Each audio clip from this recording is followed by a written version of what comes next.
All right, it is 2 o'clock and I want to be respectful of everyone's time, so we're going to go ahead and get started.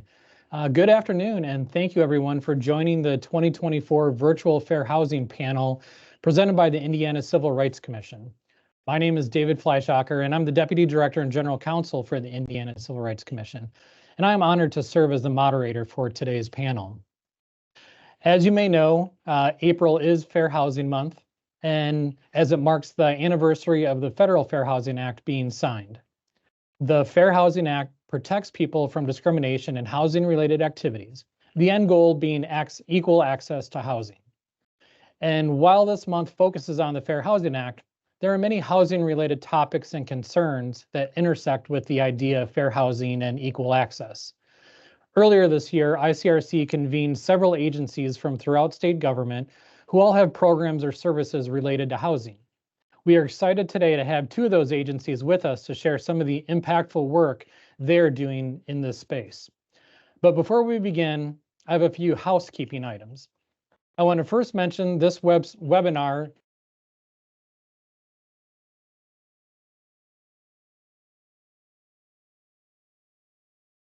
David, you're muted. Yes, I am. Have I been the whole time or just? Okay. Sorry about that. Next, to access captioning.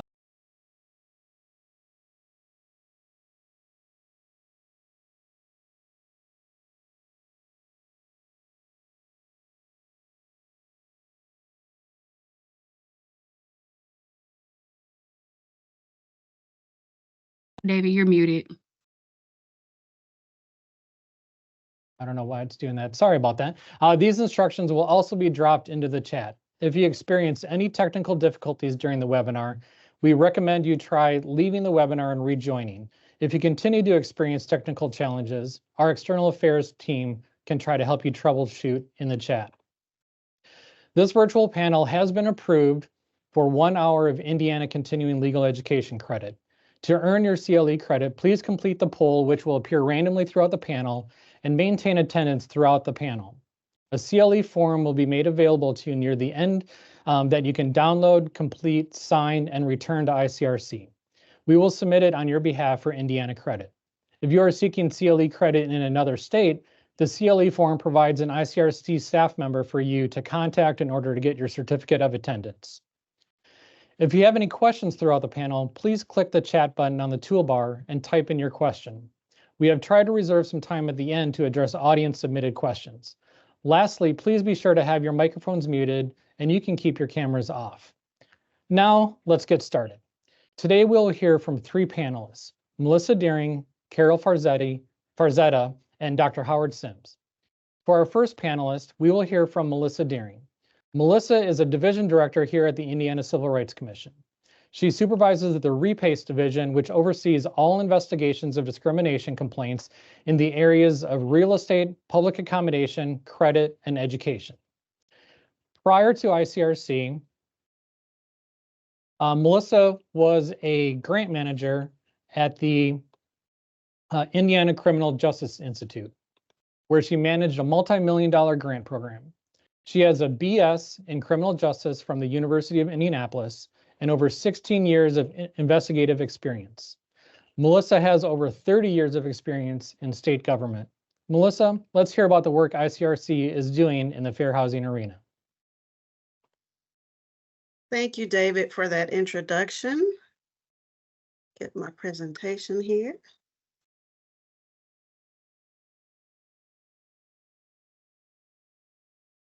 All right, good afternoon, everyone. And again, thank you for joining us for this fair housing panel. As David mentioned, my name is Melissa Deering, and I am the FAP Program Director for the REPACE unit at the Indiana Civil Rights Commission.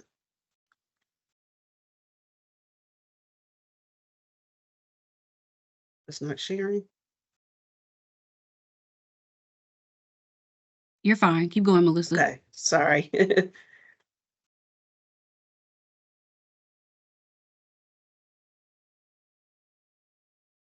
Okay, Today, I will be providing some information on the fair housing laws enforced by the ICRC and providing some insight on the investigative process.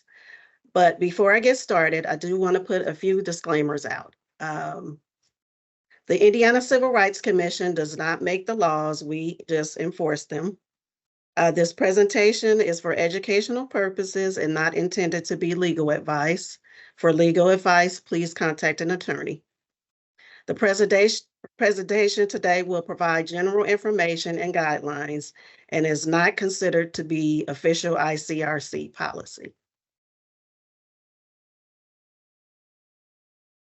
What laws give the ICRC the authority to investigate fair housing complaints? The Indiana Civil Rights Commission enforces Indiana Civil Rights Code IC 22-9 and the Indiana Fair Housing Act IC 22-9.5. ICRC's jurisdiction extends to individuals, private or public entities, housing providers, and business establishments within the state of Indiana. The Civil Rights Commission's mission is to neutrally investigate with the goal of eliminating discrimination against protected classes in the enforcement areas designated by the Indiana law, and also to provide education and outreach resources.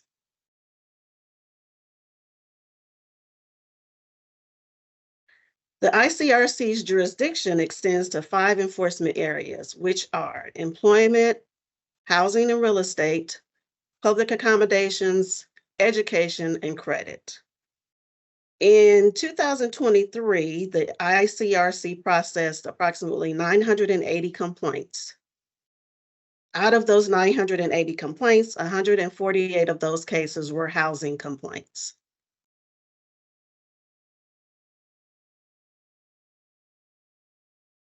Discrimination in the enforcement areas is prohibited with respect to certain characteristics, also known as protected classes.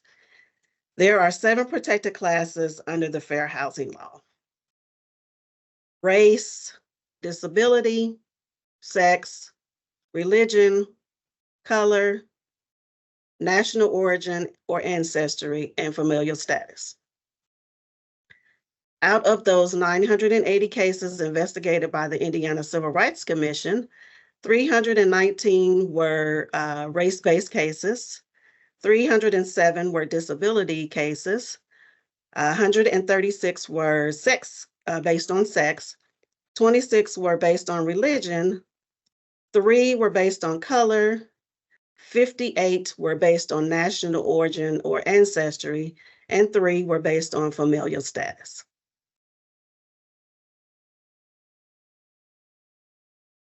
Before I discuss the course of an investigation, it's important to mention that the Indiana Civil Rights Law also states that it is the public policy to protect entities against unfounded charges of discrimination. The intake division and also the investigative review process fulfills that public policy in filtering out non-jurisdictional complaints, and those not ultimately supported by evidence are issued a notice of finding in that respect. Now we're going to discuss the course of a complaint investigation. There are basically 3 stages to the complaint. We first have the intake stage. At this stage, an individual can contact our office and speak with an intake specialist who will interview them to determine whether we have jurisdiction over the claims that they are alleging. If it is determined that we do not have jurisdiction over the claims, the individual is at that time referred to a appropriate government agency, a nonprofit organization, or provided other resources to contact. If the individual does raise a claim that we have jurisdiction over, a complaint is drafted and mailed to the individual for their signature for processing. And once the intake specialist receives that complaint, the complaint is entered into the appropriate databases and a file is created for the repaste unit and assigned to an investigator.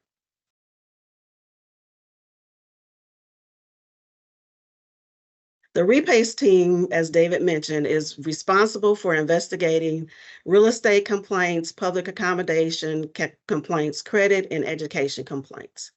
And through their investigation, they thoroughly investigate complaints that involve allegations of housing discrimination. We also have a alternative dispute resolution department, which is simultaneously throughout the investigation will attempt to mediate or settle the complaint, which the investigation is still ongoing. It does not stop the investigation until an actual agreement is reached and the parties have signed the agreement. We also have the litigation department, which is once we find cause in a case, the parties can go through the administrative hearing process in front of a ALJ, or they can elect to move the case to state court.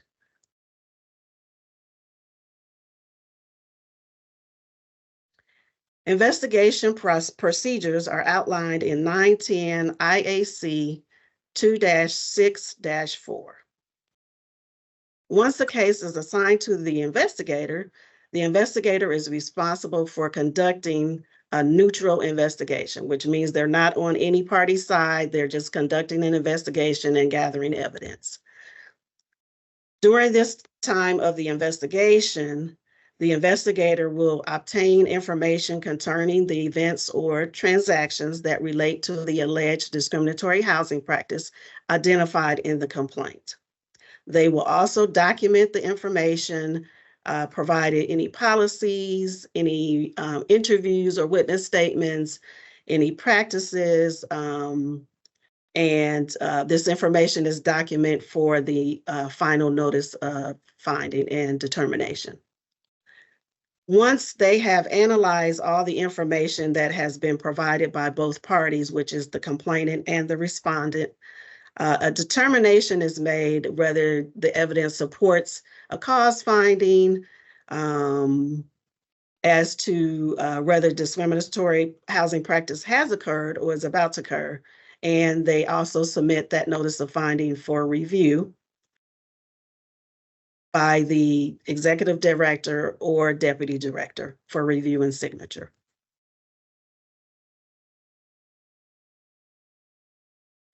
Once they develop the notice of finding, they will be identifying in that notice of finding which laws are at issue, the specific legal allegation that the complainant has alleged, and then they also identify the specific facts that they found during the investigation, which is information that they've received from both parties and their analyzation of those documents.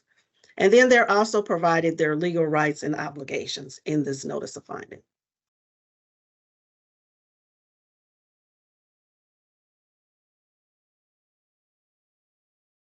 In the case where the commission finds cause or finds evidence of discrimination, the case goes through the litigation process, as I discussed earlier, and can be either before the administrative law judge, or either party can elect to have the case heard in state court.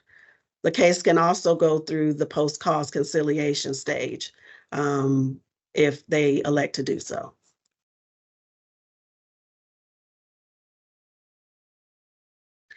In investigations, some common issues that investigators run into, which may cause a delay in the investigation or just, getting information from parties. The complainant not providing evidence, not staying in contact with the agency, which is not providing a most recent address or phone number so that we can contact them to do rebuttal interviews or even request additional information once we have received information from the respondent. And then another pitfall we run into with complainants is not drawing a clear connection between the protected class and the alleged discrimination, and not having the evidence to show that discrimination. A few pitfalls that we run into with respondents would be them not fully addressing the complainant's claims. So instead of providing a detailed response to the allegations, they may just say, I deny the allegations. Well, of course, that doesn't give us a lot to go on. So we have to, of course, get interviews conducted and request additional information. Sometimes they're not willing to discuss or provide comparator evidence, which is critical to the investigation because that kind of helps guide us in the determination that we're going to make as far as the complaint goes. And then, when they do respond, they sometimes don't provide supporting evidence or documentation to their claims. So they may be claiming, whatever reason was for them to evict complainant or whatever housing violation. They are not providing that documentation to show, okay, this is the reason why complainant was evicted. Now we're going to discuss a few scenarios and a couple cases that have come through the investigative team or unit. The first scenario is regarding a young couple who was starting to look for a house to buy and thought a new subdivision being built would be a great location. They meet with the real estate agents and they got an advertisement brochure for the subdivision. Well, the pictures on the brochure showed homeowners playing golf, playing tennis, and walking their dogs. And all of them were Caucasian. While in the background of the pictures, all the groundkeepers were minorities. This discriminatory advertisement may have been subtle to some, but was glaring to the young couple who identified or who happened to be minorities and, decided they wanted to file a complaint based on that. The second scenario is a Caucasian mother moved into an apartment with her 3-month-old baby. The baby was a very light complexion, and the landlord could not tell the baby was biracial. After a couple days, the African-American father started coming around, of course, to visit his child. Shortly after that, the landlord served the mother with eviction papers and gave her 5 days to vacate. The landlord informed the mother that she should have disclosed the baby's race, and she could not have a Black man coming around the neighborhood because it was upsetting the other tenants. Mother filed a complaint with our agency. The father could have also filed a complaint because he was also aggrieved by the discriminatory act by not being allowed to visit his child in the home. The third scenario is regarding 2 female tenants who were a married couple who moved in around December 2020. Soon after that, their landlord began subjecting them to frequent comments and unwanted physical touching. At one point, the offered to waive their rent if they performed sexual acts in front of him. There was also a witness who overheard the landlord attempting to collect rent and then offered to ignore their failure to pay if they had sex in front of him. They declined to engage in the activity and were ultimately evicted in May of 2021. The last scenario is regarding a male tenant who had a disability.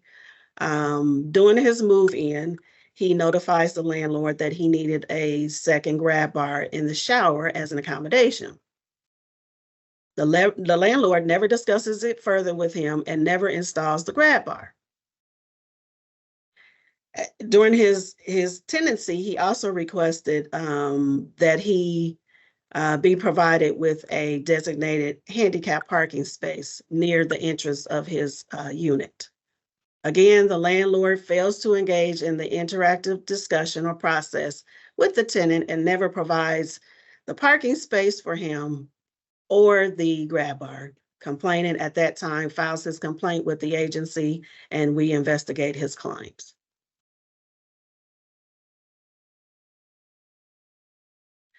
Now I'm going to discuss the fair housing update that has recently come through regarding criminal history background and testing. As we know, criminal history-based restrictions pertaining to housing are likely to disproportionately burden African Americans and Hispanics or Latinos due to widespread racial and ethnic disparities in the criminal justice system. Testing is a tool used during investigation, also used during investigations.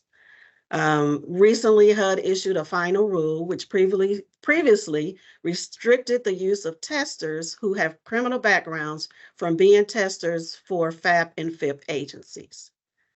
The final rule now eliminates this restriction and allows FAP and FIP agencies to use testers who have criminal backgrounds, allowing these agencies to investigate criminal background screening policies.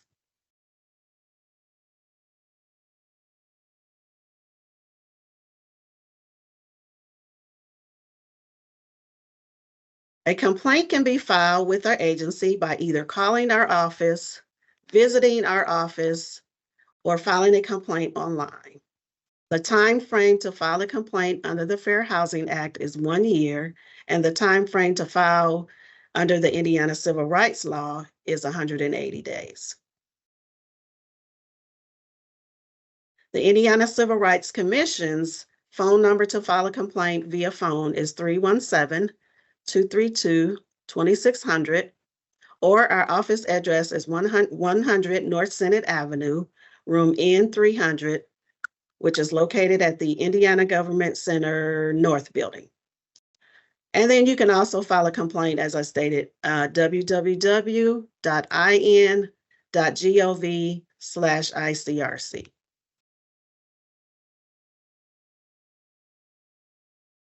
Again, thank you all. David, I'm going to hand it back to you. All right. Thank you, Melissa, for that information on fair housing and what ICRC is doing. Next, we will hear from Carol Farzetta. Carol has served as the Director of Real Estate Compliance at the Indiana Housing and Community Development Authority, or IHCDA, since December of 2020. The team under Carol's leadership ensures initial and ongoing compliance for the Low-Income Housing Tax Credit, Home Investment Partnerships Program, National Housing Trust Fund, Community Development Block Grant, and Community Development Block Grant Disaster Funded Properties. Carol has a bachelor's degree of science from the Pennsylvania State University in Human Development and Family Studies, as well as a master's of science in human services with a postgraduate certification in marriage and family systems theories.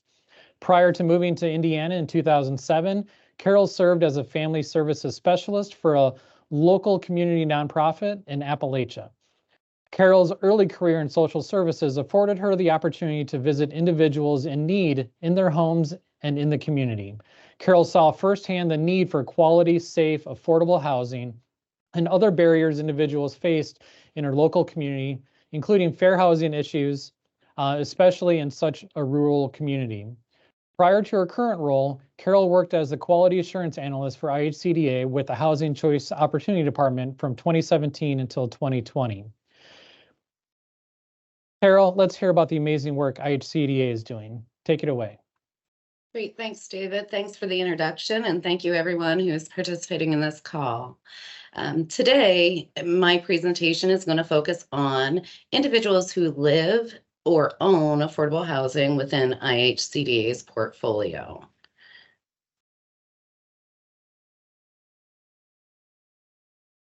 So what is affordable housing? Affordable housing is under two categories. It could be low-income housing tax credits, where individual developers or investors, in exchange for a reduction of their tax liability, build units and are granted tax credits, and they decide or they agree to comply with the regulations under the IRS code to restrict rent and income for the property, to ensure that that property is safe, decent, and sanitary for the entirety of a compliance period.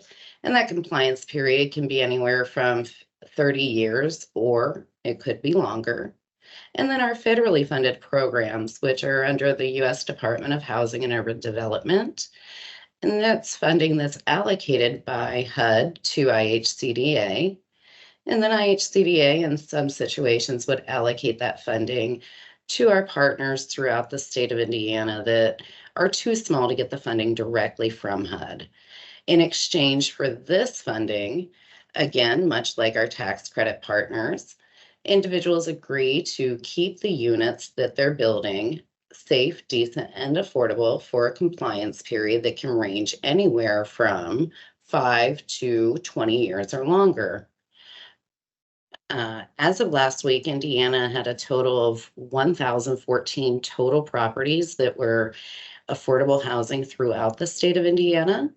And of those properties, there was a total of 56,927 units. And these units serve anybody from any protected class, including individuals, families, elderly, and disabled. So, kind of alluding to this in my previous slide, who lives in affordable housing? It could be anyone. It could be anyone in any of the protected classes, families. It could be former youth from foster care, individuals who have been chronically homeless. Our homeless veteran population could be eligible to live in affordable housing. Individuals who have been formerly incarcerated that meet the screening criteria. Individuals who are involved with child protective services, that's only barrier may be that they need permanent or stable housing. Individuals who are at risk of homelessness.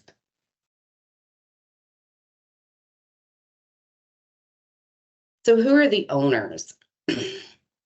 Well, loosely, owners are individuals who have an interest in affordable housing and a passion to ensure that we keep affordable housing throughout the country. And these individuals could be private individuals, investors, corporations, public housing authorities, not-for-profits, for-profits. They could also be limited partnerships or property management organizations. One of the things that is an opportunity or a right for individuals who live in affordable housing that generally is not afforded to market rate renters is under the affordable housing programs. Tenant rights are that they have the right to the rent being restricted or locked in at a certain published rate, and their rent cannot exceed that amount. Also, owners or properties that have affordable housing units must accept a housing choice voucher if that is presented for an individual who has affordable housing or who applied for affordable housing. Individuals cannot be discriminated against based on any of the 7 protected classes. An tenant has the right to request a reasonable accommodation or reasonable modification for their unit to be accessible or for certain program rules to be accessible for them. They're also protected against evictions that are not for good cause or for non-lease renewals that are not for good cause, meaning that a landlord cannot just decide that they don't want to renew a lease, and they cannot just issue an eviction unless it's directly tied to a violation in the lease or in the rules of the community. Additionally, individuals who reside in affordable housing have Violence Against Women's Act protections. They have the right to safe, habitable, and affordable housing, and they're free from retaliation for reporting any non-compliance, any fair housing violations, or any violations to the Violence Against Women's Act.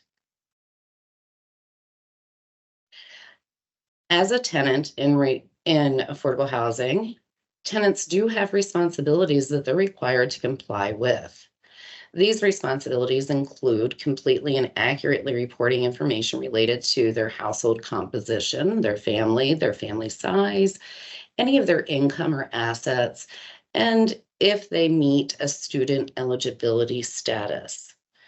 They are required to pay their tenant portion of their rent by the due date listed on their lease to the appropriate entity.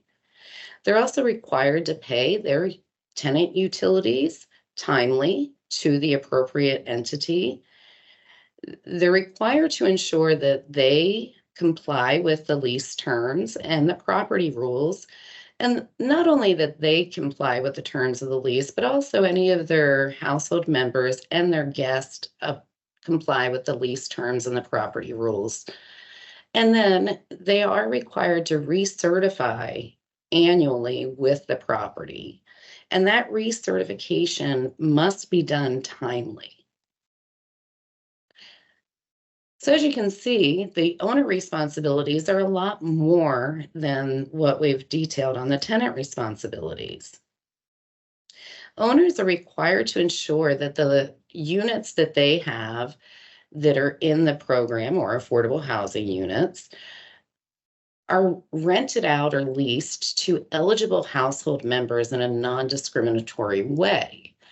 They're not allowed to charge the tenant more than what the published rent is. And that published rent is the gross rent. So that means that a landlord cannot charge a tenant more than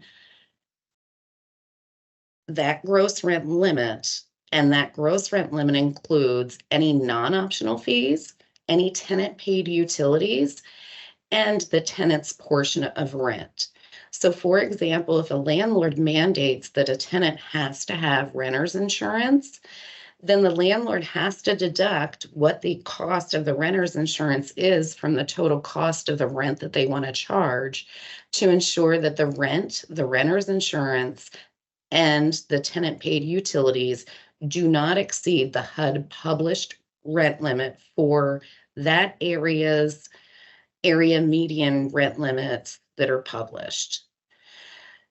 Additionally, the landlord or the property owner is required to maintain the property in a habitable condition. IHCDA ensures that we inspect units at least once every 3 years and more frequently. So we do go out and check to make sure that that is occurring. Owners are required to ensure record retention for the property.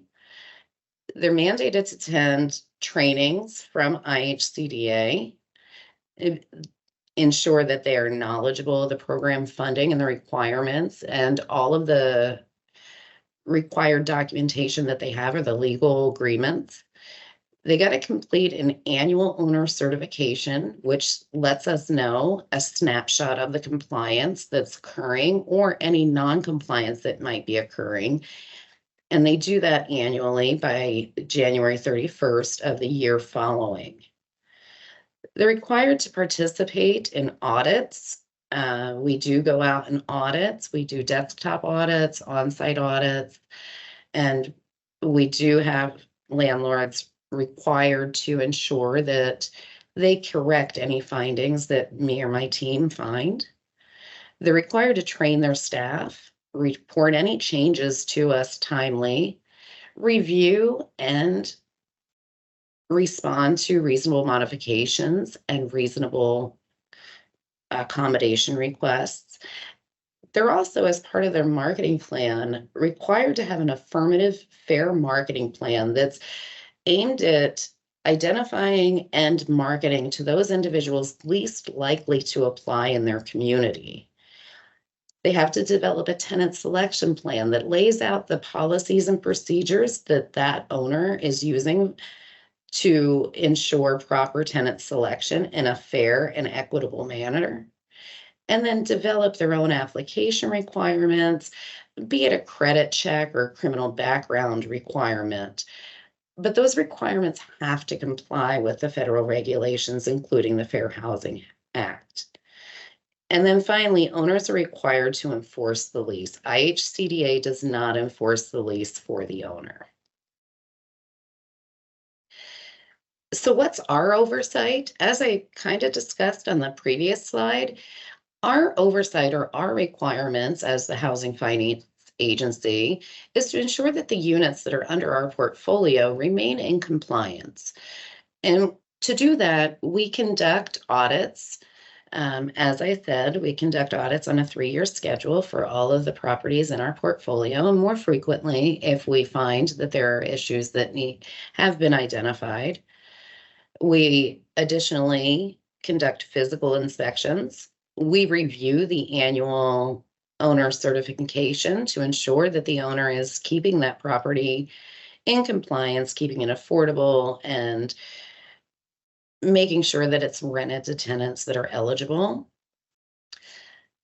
IHCDA does partner with the Indiana Civil Rights Commission to conduct mock fair housing testing on our properties, and we do that by doing a random sample size and just going out to see if any of our properties are potentially violating any fair housing acts. We partner with the Fair Housing Center of Central Indiana to offer free and virtual fair housing training throughout the year. We work with leaders in the fair housing industry to offer compliance trainings to any of our partners for free. We do those trainings virtually. We also conduct those trainings in person, and they're available to anyone that's working within affordable housing. Finally, we receive and we take very seriously any tenant complaints that we receive from any of our tenants that are residing in an affordable housing unit. And we thoroughly investigate and attempt to remediate or resolve the issue as quickly as we can. When needed for property owners and agents, we do provide technical assistance and training to ensure that they can avoid common compliance pitfalls. And then finally, if anyone in IHCDA's compliance team identifies a potential fair housing violation, we do partner with ICRC and with HUD and provide the direct communications so that an individual can file a complaint or that we file that complaint on their behalf. So what are some common complaints or potential violations that we see? One of the common complaints that we see is an applicant who applies at a property and the on-site property staff, for whatever reason, may do what's called steering. And that could be potentially directing the applicant away from a particular unit. Common example of this is an individual that comes in and they are applying for housing and they ask for a unit and the individual is wheelchair bound. The on-site property management staff tells the individual in the wheelchair, we don't have any first floor units available. That is considered a potential violation. The individual is not requesting a first floor, they're requesting a unit, and the property staff is telling them that there's nothing available for them, even though there may be units available on other floors, and that tenant may wish to live on another floor. One of the other common violations that we see more often than not is property owners failing to provide the required VAWA, or Violence Against Women Act, protection notices to individuals when they take a negative action against a tenant or an applicant, or they disclose somebody's VAWA status to individuals when it's not appropriate. Another common violation or potential complaint that we see is overly restrictive tenant screening requirements. So one example of this could be that property has in their tenant selection plan that I had mentioned earlier that they prohibit anyone with a criminal background from residing in their unit. We know that restricting based on criminal background alone could have a disparate impact on certain individuals of certain protected classes. As Melissa had shared, predominantly individuals of color tend to have that potential disparate impact. And then they may have implementation of property rules or practices that only apply to certain individuals. And an example of this could be that they post signs up that say children are not allowed to run in the hallways. This has a potential impact on individuals based on familial status. The sign should instead state no one should be running in the hallway and not be specifically geared towards children. And then finally, the perceived mistreatment by on-site staff, which could be due to an individual's identified protected status. IHCDA, as I shared earlier, when we do receive complaints or potential violations, some of the things that we do is we investigate thoroughly. And if we find that there's any type of validity or potential validity in that complaint, we mandate training. And that could be with IHCDA trainings that we offer or trainings that ICRC does or through the Fair Housing Center of Central Indiana. We would also refer that situation to the Indiana Civil Rights Commission. If we discover the violation, then we would work with ICRC to provide them the information, and then they would take over the investigation. We would also refer to the HUD Office of Fair Housing and Equal Opportunity.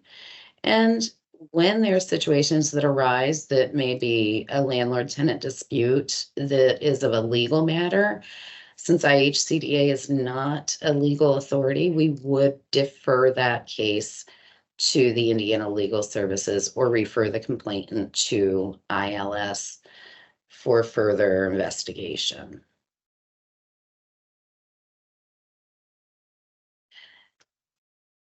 Finally, our website is listed on this slide. My direct contact information is here.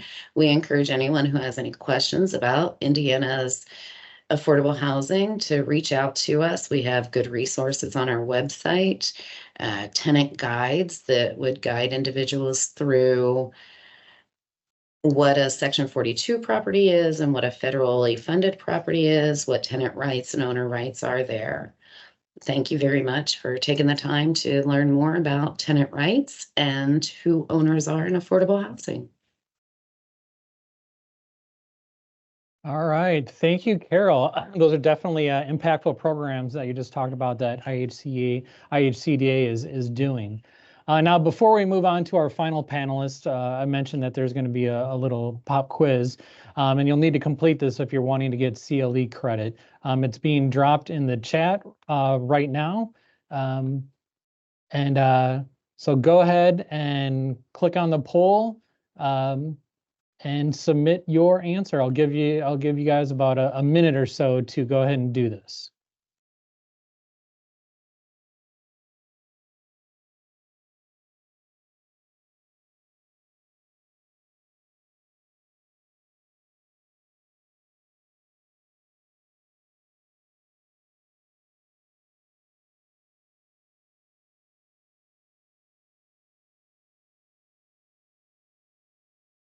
We'll see who was paying attention to Melissa when she was presenting.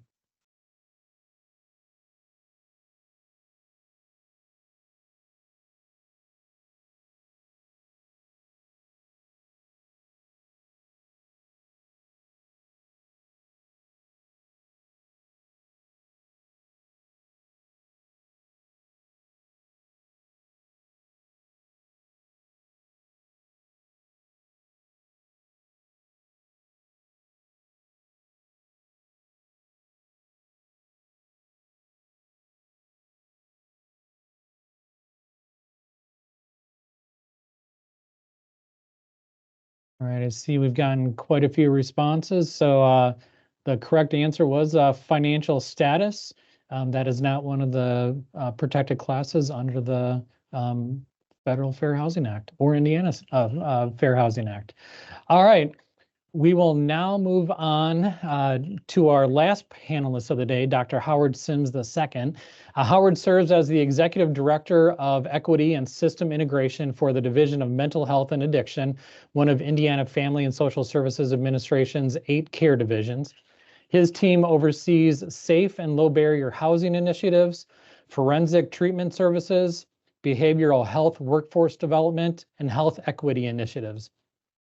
Howard's role within the division is to help facilitate policies and programming that ensure Hoosiers have continued access to quality services that promote personal, family, and community resiliency and recovery. He recently joined DMHA with over 25 years in educational leadership, higher education experience, and work around diversity and inclusion. Most recently, he served as the Assistant Dean for Diversity and Inclusion at Indiana University. He holds a BS in Psychology and Master's Administration and Executive Development for Public Service and a Doctorate of Education in Educational Leadership. Howard, let's hear about the great work DMHA is doing.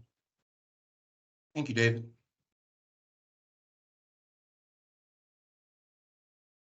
I want to make sure you can see my presentation. You're good. Wonderful. Well, good afternoon, everyone. I'm very happy to be with you here today.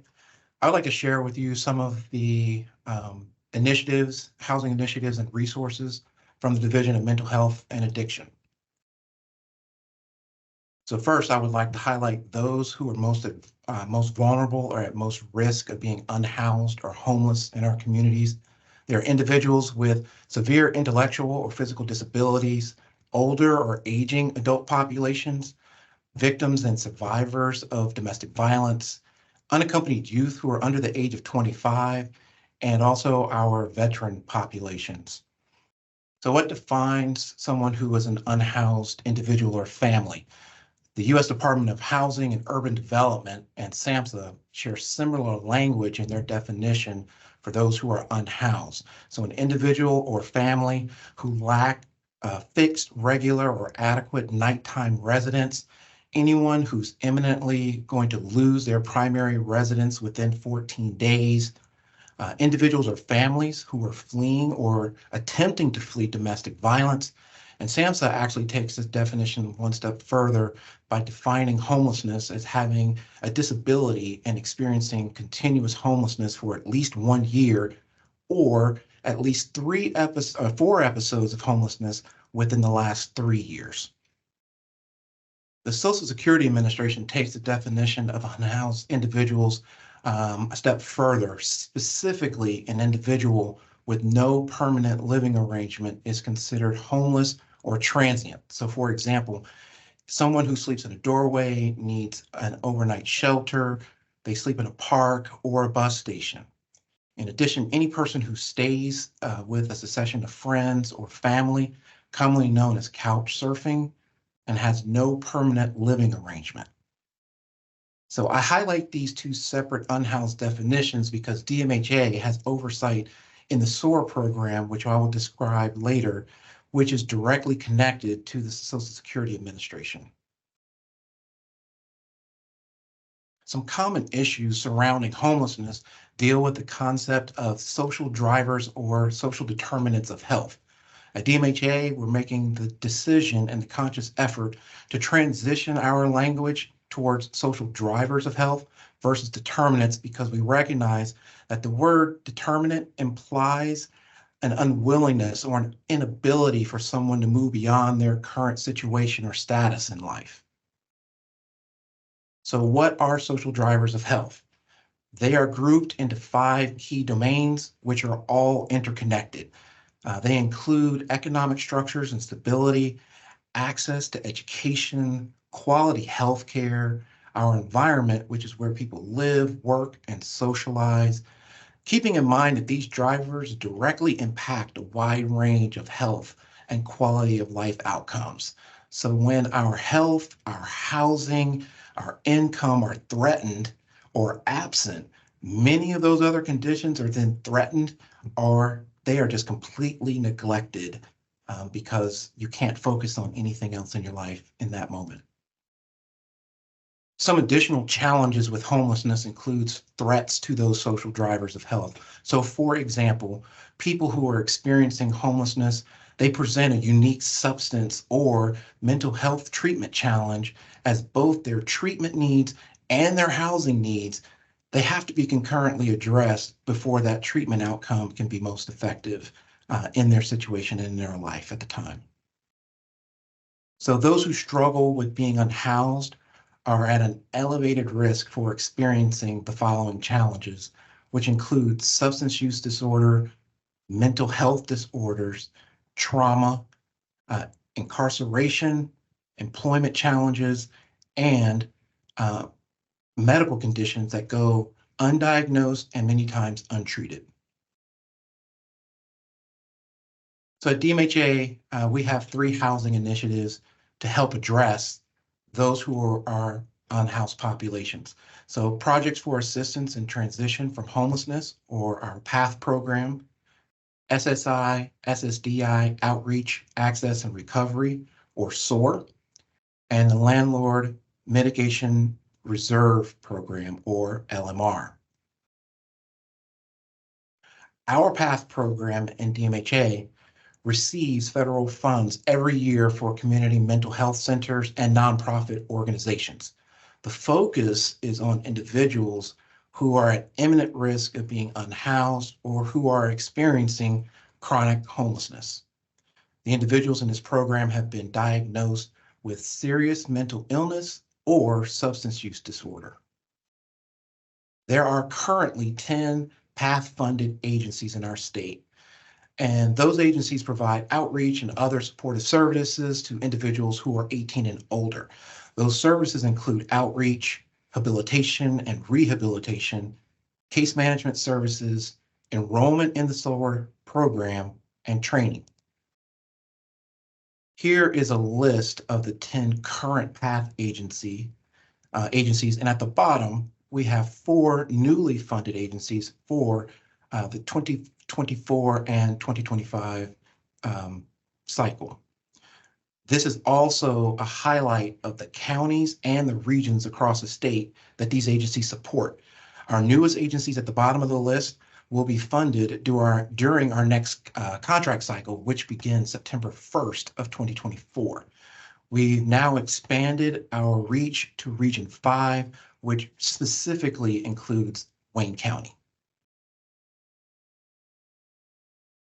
Our SOAR program, or SSI, SSDI Outreach, Access and Recovery Program, is available through SAMHSA. So the purpose is to assist eligible individuals who have a serious mental illness, substance use disorder, or other physical disability that would apply for Social Security benefits. So this is a self-paced certification tool.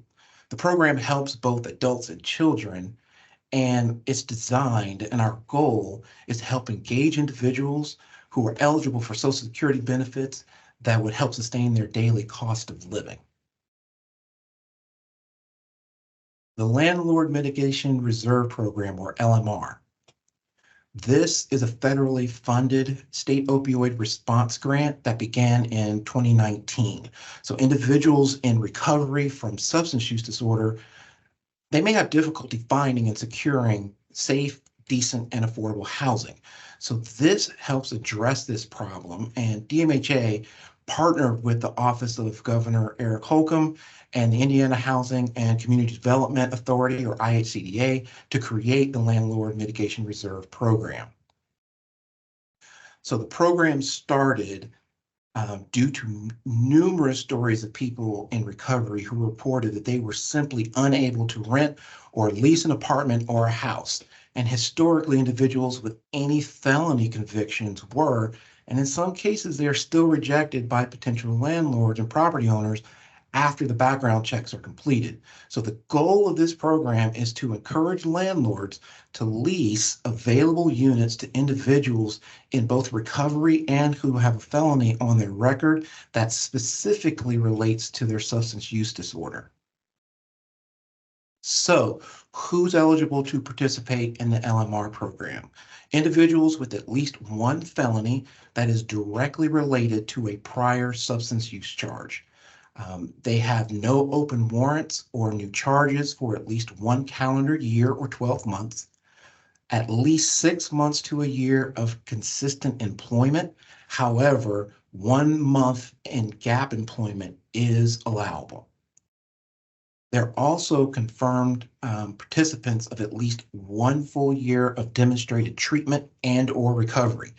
So they have maintained, so one of the other criteria is they maintain good standing with any and all criminal justice entities, including but not limited to parole, probation, work release, problem-solving courts, or house arrest. And finally, all documentation of the required conditions mentioned, as well as any release of information, is necessary. So how does the program work? So participants would apply for the LMR program through our DMHA website. So upon approval, members of the DMHA team assist participants with locating affordable properties that are participating in the LMR program. And at this point, DMHA then provides a certificate to the individuals to submit along with their housing application documents. What does the LMR program cover for landlords and or property owners? So in the event of unpaid rent, or the participants say they default or they abandon the unit, the LMR program will help reimburse the landlords up to 2 months of unpaid rent. In addition, if the participant breaks the lease before the termination date without paying the applicable fees, landlords can seek reimbursement for this situation. However, only the fees associated with the lease break apply, not expenses related to the unoccupied unit or the loss of rental income finding a new tenant. So with property damages, if the participant in the program moves out of the unit and the unit incurs damages above and beyond normal wear and tear, the LMR program will reimburse the landlords for damages up to $2,500. So in the event any of these conditions happen that relate to the tenant's SUD, landlords can submit a claim to IHCDA for review for potential reimbursement. So the participant review and approval process. DMHA is acting essentially to vouch for the participant in the LMR, in the certificate that they receive. So DMHA is certifying that recipients are eligible to receive housing leases based on verified and documented information submitted in their application. So the housing certificate, however, does not provide rental assistance to the eligible tenants. Next, the information for current and future landlords. Landlords information, just so you're aware, is not publicly displayed, but housed and maintained with IHCDA. So once the applicants are approved and certified by DMHA, only then will the landlord's contact information be shared with the participant. So the links that you see below are how to apply for the program. So the first link is for potential individuals to submit an application to DMHA for review to obtain their certificate. The second link, titled Landlords, is for property managers who want to participate in the program. And if you're currently participating or once you are established, this same link is also where the instructions on how to submit for reimbursement claims to IHCDA lives. Come from mine. Okay.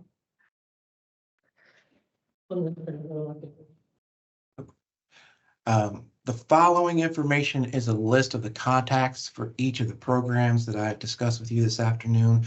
If you have any further questions or would like additional details. Thank you very much for your time this afternoon and your exceptional work servicing those who are experiencing being unhoused in our communities and in our state. David, I will turn the screen back over to you. Thank you. Thank you, Howard. I love hearing how those programs are having a positive impact throughout Indiana. I want to first say thank you to all three of our panelists for sharing their knowledge and insight about fair housing and housing related topics. I do want to be respectful of everyone's time and see that it's already at the top of the hour at 3 o'clock. So at this point, we're going to forego any question and answer period. If you do have questions, you are welcome to put them in the chat, and staff will provide answers which will remain available to today's participants. Now, if you'd like to get in touch with any of our panelists, their contact information is on the screen. Further, the QR codes you see on the screen will direct you to their respective agency websites. If you want to specifically learn more about the recent work of ICRC, you can also check out the ICRC 2023 annual report, which is now available on the ICRC website. We encourage you all to connect and share resources about fair housing and the other housing-related topics covered today. This panel has been very informative. For those of you who would like to get CLE credit for today's panel, please download and complete the CLE form that'll be available in the chat, and you can email that back to ICRC. We will submit those forms on your behalf. And finally, we would like to hear from the audience about today's panel. You can access a survey by scanning the QR code on the screen or following the link our team is currently dropping into the chat. Please take a couple minutes to complete the survey and let us know your thoughts. Thank you all so much for attending today. It looks like we had over 100 participants in today's panel.